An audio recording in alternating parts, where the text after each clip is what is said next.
Let's welcome you to the program. Well, what is going on in Egypt at the moment?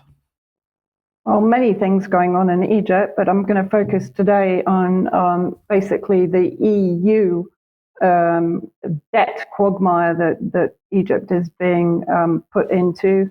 So, report in the last couple of days from Politico, EU finalizes up to 1 billion in aid to Egypt as part of a migration deal, and similar deals were made with Tunisia, Mauritania, and Turkey to curb immigration from the Zionist genocide in the occupied territories and in Gaza into Europe. We saw a very similar affair, of course, during the regime change war in Syria and the migration crisis from Syria into Europe, which was being basically damned, as in putting an obstacle by Turkey. So I apologize for this very creepy photograph of our favorite von der Leyen on the left meeting with President Sisi in Cairo a couple of days ago. And why am I comparing it to von der Leyen and Zelensky? Because in my opinion, Egypt is rapidly heading towards becoming the Ukraine of West Asia. It is absolutely mired in debt. So the EU on Saturday finalized a deal for the disbursement of up to 1 billion. The overall fund that is being given by the EU to Egypt is above 7 billion.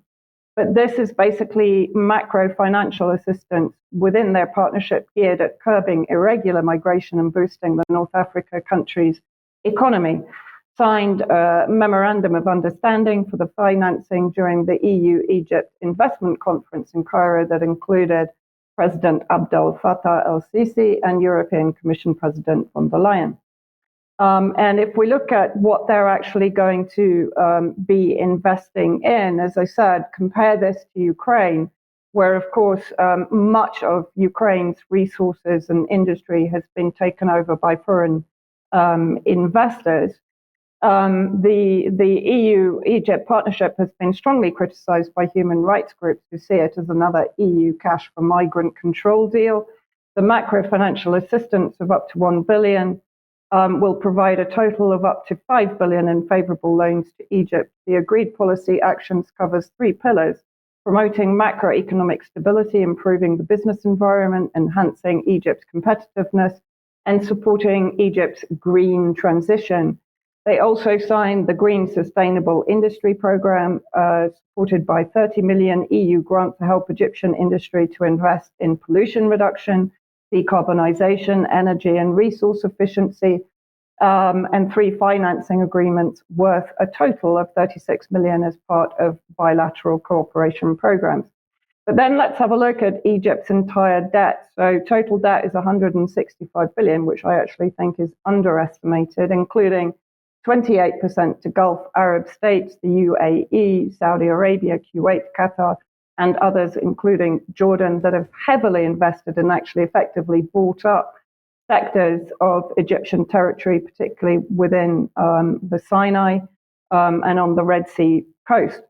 I've actually written at my Substack a series of 3 articles talking, first of all, about the economic trap, and then Sisi deepening ties, both economic trade and so on. In fact, during 2024, Egypt's exports to Israel soared, as did the UAE and Jordan, despite the fact that Israel is conducting a genocide in Gaza.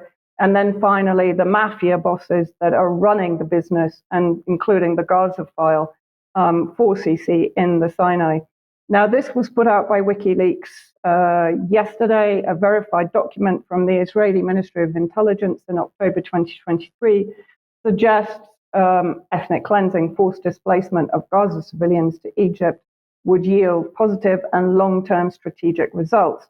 The document envisions a 3-stage process, including the establishment of tent cities in Sinai and the opening of humanitarian corridor, followed by a construction of cities in northern Sinai from which there would be no return. Now, we have actually reported on this previously, but I did take a very quick look at the document. And if we see, the document also states that the US must be harnessed. This is translated from Hebrew, so the English might be a bit all over the place.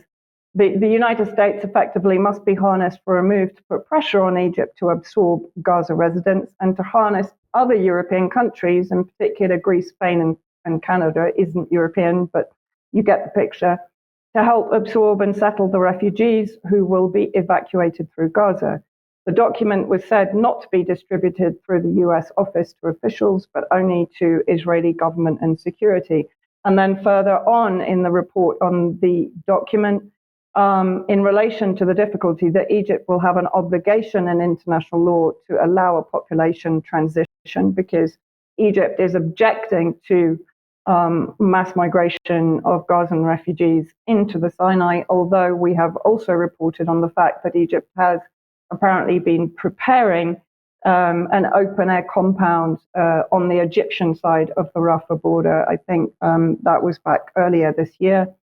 The US can contribute to the move by exerting pressure on Egypt, Turkey, Qatar, Saudi Arabia, and the Emirates to contribute to the initiative or resources or absorption of displaced persons. So what I believe is effectively going on here, Egypt has very little control or very little sovereignty right now. As I said, it's completely mired in debt. What we are seeing are financial incentives and incentives of cooperation and collaboration from the EU and from the IMF, which I think is going to be used to leverage Egypt in the future to accept refugees from Gaza. Vanessa, assuming that this is the plan and they intend to build these tent cities and then eventually build real cities to accommodate these people, what's Egypt's attitude to the Palestinians? Will they eventually see Palestinians being brought into mainstream Egyptian society, or are they going to try to build a further wall around this new infrastructure? Yeah, I mean, this is what I expect will happen if this goes ahead. As I said, all of these plans are effectively plans. Nothing concrete is being put into action right now. And Egypt publicly is saying, very vehemently that it doesn't agree to Gazan refugees coming into the Sinai. The main reason it doesn't want that, of course, is then it considers that will put Egypt at risk of being attacked by Israel if Hamas continues their resistance from inside Egyptian territory.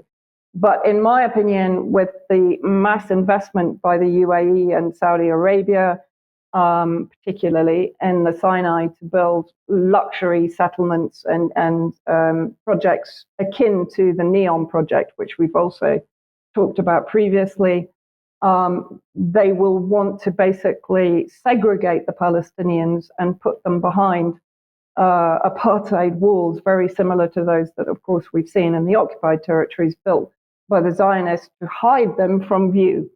Basically, that's my opinion. Yeah. Okay. Thank you very much for that. Okay. Let's